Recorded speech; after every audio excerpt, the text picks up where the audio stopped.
Hey, stackers, neighbor Doug here. Hey, not for nothing, but got any extra cash laying around?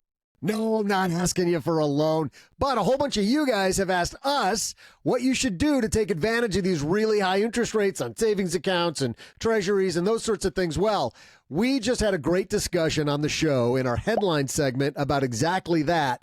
Plus, OG has a super hot take on consumer debt. So make sure you watch all the way through. But before you do, you got to do all the YouTube things. You got to click on the subscribe button. There's a like button right there. You do that. Other people get to see the video, and then hit the bell. It'll go ding, ding, ding, ding, ding, and then you get to know about all the other videos that we're going to post, and they're awesome, so why wouldn't you? Anyway, let's listen in, okay? Our headline today comes to us from the Wall Street Journal. You're going to love this one, OG. Oyen Adedoyan wrote this. Where to put your cash now for every income level. Okay. This subheadline, rising rates may mean it's time to put more money in savings accounts, certificates of deposit, and treasury bills, no matter your income. So when interest rates go up, does that mean that no matter how much money you make, that it's time to put more money in savings accounts, CDs, and treasury bills? Your income goes up? I disagree with the premise. I don't know why would it be related to your income. Well, this whole thing that when interest rates go up, everybody's like, ooh, okay, I need to go there. I believe headlines like this, and we do a lot of headlines in the Wall Street Journal, OG, that I don't disagree with, but this one, where we're just going to move our money around, kind of chasing whatever the hot thing is today, which happens to be interest rates, not loving that. Well, I mean, if there's anything that's easy to do, it is easy to move your cash from one place to another. And if you have to move something, if you feel like you got itchy fingers and you need to do something, I guess it's probably best to move from one bank to another. It'll do less damage potentially. It certainly will. Yeah. Than trading your But don't move your money out of the stock market if it's long-term into cash accounts just because you can get a guaranteed 4.5. Oh yeah. No. This is optimizing your cash return, not getting a guaranteed return because the market went down for 2 months. I'm glad you said that, because what truly, for people that were confused by my consternation with this title, my consternation is just around the word more. We should move more money, meaning, hey, take it away from these other places and put it in cash instead. And immediately my head went, oh God, no. Start with your long-term goal. Put the money in things that reach it long-term. Cash will never help you reach your long-term goal. It won't. Well, I mean, cash rates have to be lower than, market rates because they're guaranteed. So the more guaranteed your outcome is, the less return you're going to get. And the longer it's going to take for that money to double, and the longer that it takes for that money to double or grow, the worse off you are for a long-term standpoint. Now, if you're looking at using the money in the near term, you've got a project in a year from now, you're going to buy a house in 6 months from now, kid starts college in 2 years from now. That's a great place for cash. That's perfect. And how lucky are you that interest rates are high enough right now that it actually is meaningful? 25, 50 grand sitting in a savings account. If you're earning 4 or 5%, that's some pretty decent golf equipment. That's a vacation. I mean, you're talking some real cash now, which is really, for the first time in 20 years, something that is worth looking at.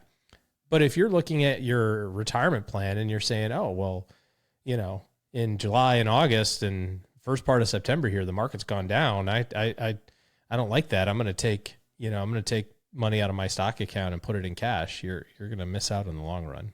I'm glad you brought that up, because there is a positive side of this. I like with the place Oyen begins this piece.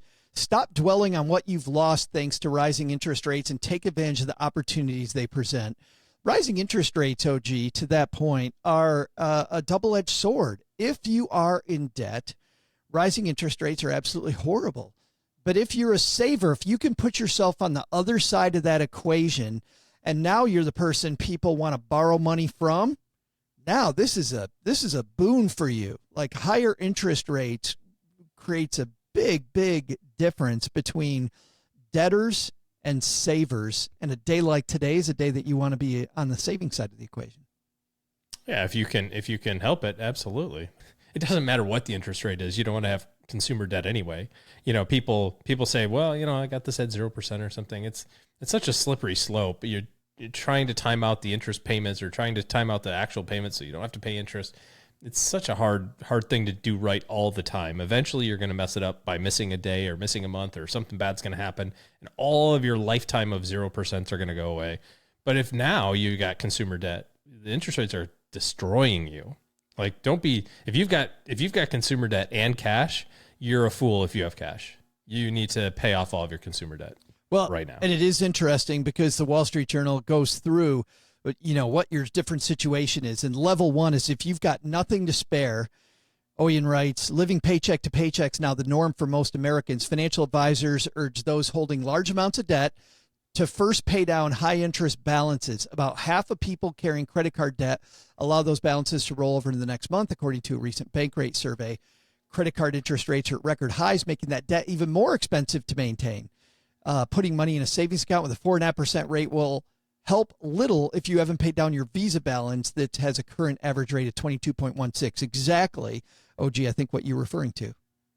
I mean, if you think about it, a 22% interest rate, and the average credit card balance in America right now is, I don't know, $7,000, $8,000, something like that. 22% of that, say 20% of $8,000, $1,600 a year. That $8,000 in your savings account, if you get 5%, you're getting $400.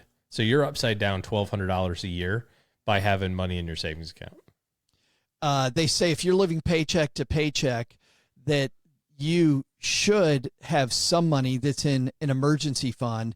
Rob Williams, though, at Managing Director of Financial Planning and Wealth Management at Charles Schwab, said try not to keep more than 1 month's worth of expenses sitting in a checking account. Research shows money sitting in a checking account is more likely to be spent than money in a savings account. Move your emergency fund over to a savings, get a little bit higher rate. Level 2 for people with $0 to $1,000. For those who can sock away at least a little bit every month, even putting $25 in a high yield account can make a difference, says Mitchell. If you contribute $25 a month to a savings account earning 4.5%, you'll have roughly $300 in a year, including interest. What's funny is what I like about that. Wait a second. Did he just say, yes. Did he just say yes. $25 a month for 12 months? And I'm glad you caught that. You roughly have 300. Yes, you have 300. That's the 25 times 12. And then the interest is a whopping other $8 or whatever right. it is. And this is what I love about that statement, though, OG. Think about that, is that people with no money in savings, it doesn't matter if you evaluate the difference between 0.1 and 4.5%. You still are going to have roughly, just do the work to get more money saved so that this 4.5% actually makes a difference.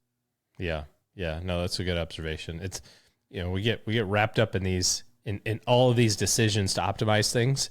And meanwhile, we're not saving enough money to begin with. So, and then level 3, if you've got $1,000 plus that you can save. Once you're comfortable with your emergency savings, you can set aside money for holiday gifts, vacations, other short-term goals, like a down payment on a car. I frankly would put the extra money, though. Don't put the extra money in cash. Put enough to get your emergency savings going, and let's make sure those long-term goals are good. The thing I don't like about this piece is we're focusing on the short term, not the long term, which, by the way, that's level 4, investing for the long term. They put after all these goals. Yep. I think we wait too long to do that. I'll link to this in our show notes at stackingbenjamins.com. I will also make sure that Kevin dives more into strategies toward your long-term goals and cash strategies in our newsletter, The 201, with a bunch of curated links to take you to the experts who have even more to say on this, help you get your cash reserves where they should be. stackingbenjamins.com/201 for our free newsletter that comes out twice a week. I told you it was going to be great. It's super informative. That was a really great discussion, giving you lots of ideas of how you should handle any extra cash you have laying around, after you donate to the Doug 2024 campaign, of course. And I told you I was going to be back here to bring the fun. Just did that. So check. But you still have homework to do. You got to click subscribe, you got to click like, and you got to click on the bell. Stick around for more great videos coming from Stacking Benjamins. Great to see everybody. We'll see you next time.